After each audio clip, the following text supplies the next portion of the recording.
Fala galerinha, beleza? Vocês estão animados? Estão prontos para a nossa segunda aula sobre Git e GitHub?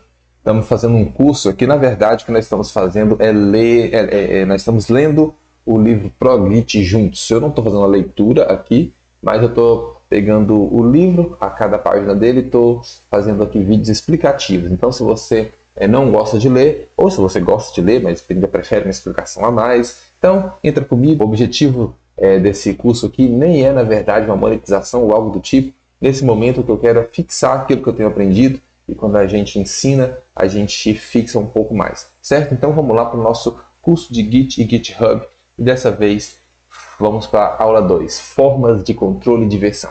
Na primeira aula nós entendemos o que é um sistema de controle de versão. Vamos entender algumas formas que a gente pode controlar as versões dos nossos documentos. Para isso, eu na verdade trouxe até um exemplo que o livro nem traz, que é uma que o livro começa a partir do 2, mas esse daqui eu achei interessante. Como é que eu posso controlar a versão? Primeira coisa, eu posso copiar um arquivo de várias formas com nomes significativos. Eu criei esse daqui porque, por mais que o livro do ProGit não aborda, é a forma que eu mais vejo sendo utilizada por aí. Imagina, por exemplo, que João e Carlos vai fazer um trabalho de história. E aí o João fica com uma parte, o Carlos fica com a outra parte, e cada um faz, depois eles juntam, e aí manda para o professor, e aí tal. Só que assim, eles sempre têm dúvida, se a gente apagar uma coisa que a gente queria depois? Então eles ficaram mantendo várias versões dos arquivos para ter segurança, e foram dando os nomes. Olha como é que ficou os nomes. Correções do professor, correções feitas pelo Carlinhos, feitas pelo João, final após revisão paga, e assim são várias. Já é uma forma de controle de versão, mas há um problema muito grande aqui. Qual é a ordem correta desses arquivos? Qual vem primeiro? Qual vem depois? Percebe que não dá para... Bom, parece que a parte do Carlos e a parte do João são as primeiras, né? Isso dá para a gente saber, aparentemente. Mas aqui temos final, versão para entrega, final após revisão paga. Esses 4 aqui, qual realmente é o final? Qual é o último? Essas correções foram feitas depois da entrega ou antes da entrega? Entende? Então, não está muito claro. E eu não sei se você já passou por isso, mas eu já. Uma forma de resolver isso aqui, que ficaria um pouco mais fácil de entender, é acrescentar um número do lado. Isso já mostra qual é a ordem que eu tenho que ler as coisas. Primeiro foi a parte do João, a parte do Carlos. Na sequência foi a junção das duas partes. Aí veio a correção do professor. Então o professor não corrigiu só no final, ele corrigiu aqui intermediário, falou que tinha que mudar algumas coisas. O Carlinhos fez a correção dele, o João fez a correção dele, e aí surgiu uma versão final. Alguém quis mudar alguma coisa, teve uma versão final. E depois teve uma final após a revisão paga. Então eles tiveram dúvida e pediram para alguém revisar essa última versão final paga. Essa última versão final. E só depois teve a versão para entrega. Agora está mais claro. Essa é uma forma interessante de controlar a versão. Assim eu consigo saber, em cada época, o que foi, qual é o histórico desse arquivo. Porém, há um problema. Qual é o problema? Imagina que, na verdade, você não tem só um arquivo, não é só um trabalho. No seu projeto, você tem esses 5 arquivos aqui. Ó. Essa é a segunda parte, segunda forma. Por exemplo, você tem aqui uma lista de participantes, que é a lista de pessoas que vão participar desse projeto, que assinaram, que concordaram. Você tem um texto do próprio projeto. Eu não sei que projeto seria. Talvez é um projeto para fazer um projeto, algo para apresentar para o seu prefeito, para você conseguir dinheiro, para conseguir fazer um evento.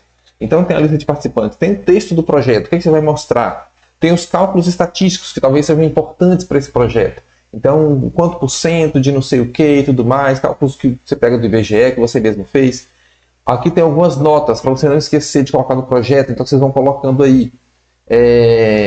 E aqui também tem algumas imagens que são importantes, que vocês colocaram em algumas partes do projeto. Então, se você vai fazer aquilo que eu fiz com os arquivos lá, colocar 01, colocar 02, aqui são muitos arquivos, e muitos arquivos do mesmo jeito. Ó, aqui tem dois arquivos de Word, por exemplo.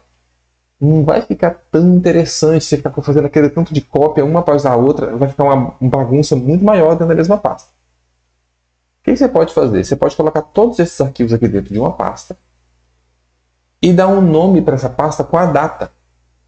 Ó, 2024, mês de junho, dia 20. 2024, mês de junho, dia 28. Assim, cada vez que você for começar a trabalhar, hoje eu vou pegar nisso daqui, vou pegar para trabalhar. Você pega a última pasta, aqui tem a data mais posterior, copia essa pasta, dá a data daquele dia e começa a trabalhar. E assim você vai criando várias versões do mesmo conjunto de arquivos. Todas as pastas vão ter todos os conjuntos de arquivos ao mesmo tempo.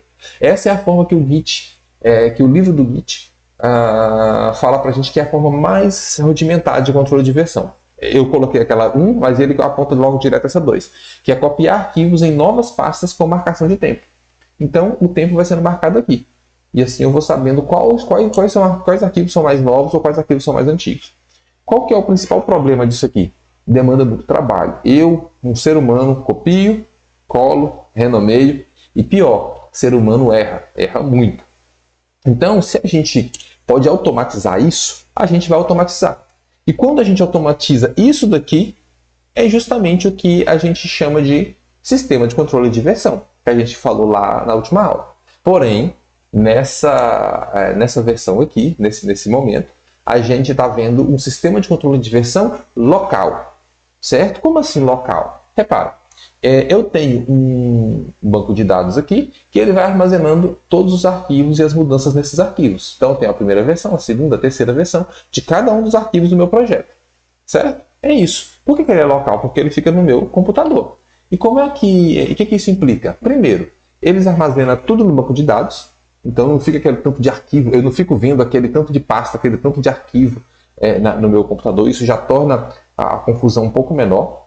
E além disso, evita erro, porque o sistema agora vai armazenar, ele vai colocar a data, ele vai colocar as coisas ali.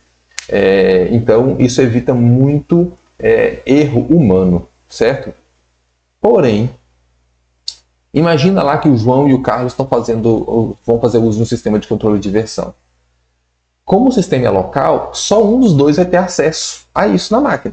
Só um dos dois vai conseguir olhar e colocar um arquivo lá, tirar uma versão, mudar uma versão. Então aquilo que o Carlos faz, ele tem que mandar para o João colocar aqui.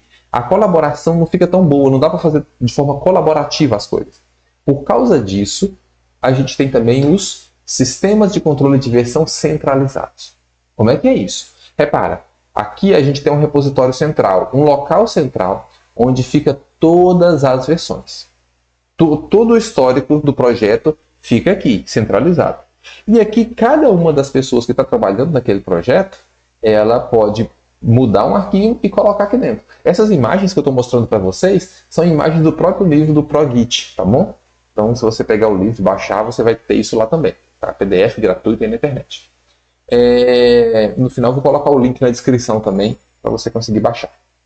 Então, a gente tem aqui, ó, aqui está desenvolvedores, né? Mas não precisa necessariamente ser desenvolvedores, tá? Pode ser aquele trabalho de história lá mesmo. Aqui pode ser Carlinhos, pode ser João e tudo mais. E eles tudo colocam no mesmo lugar. Assim, é muito mais colaborativo.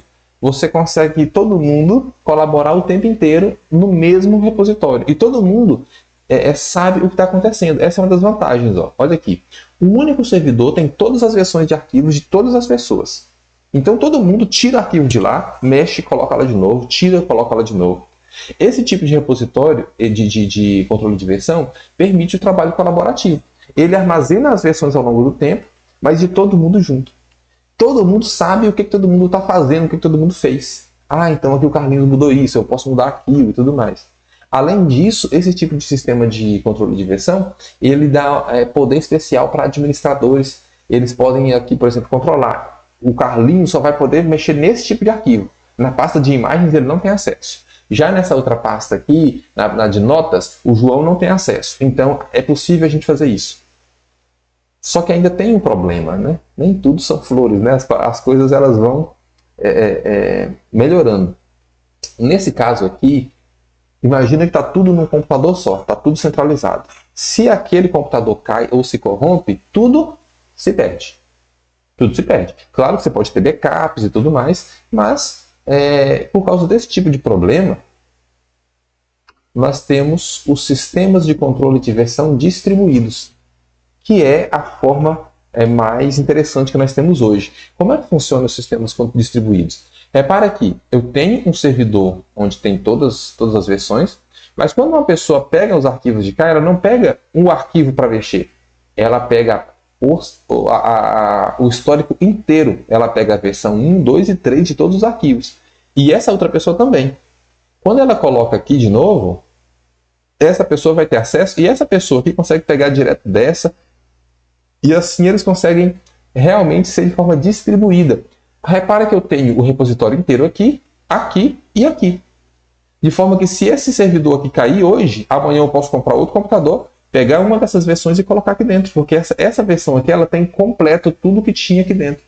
Eu vou perder apenas as últimas alterações que esse cara ou que esse cara fez. Mas mesmo assim, se eu tenho dos dois, eu consigo colocar esse daqui e juntar os dois. Então, aqui eu não tenho perda. Aqui a colaboração é feita de forma muito melhor. Nesse caso, cada usuário possui uma cópia do projeto inteiro e do histórico inteiro, desde a primeira versão até a última. E também é possível a colaboração de forma muito superior. É claro que isso torna, né, a complexidade um pouco maior.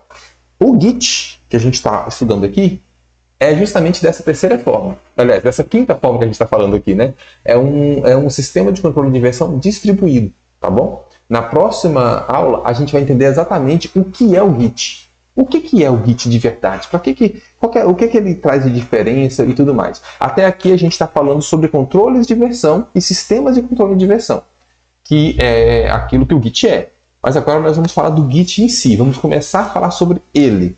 Como é que ele nos ajuda? Tá bom? Então, fica aí para a nossa próxima aula, que eu acho que você vai gostar. Até mais!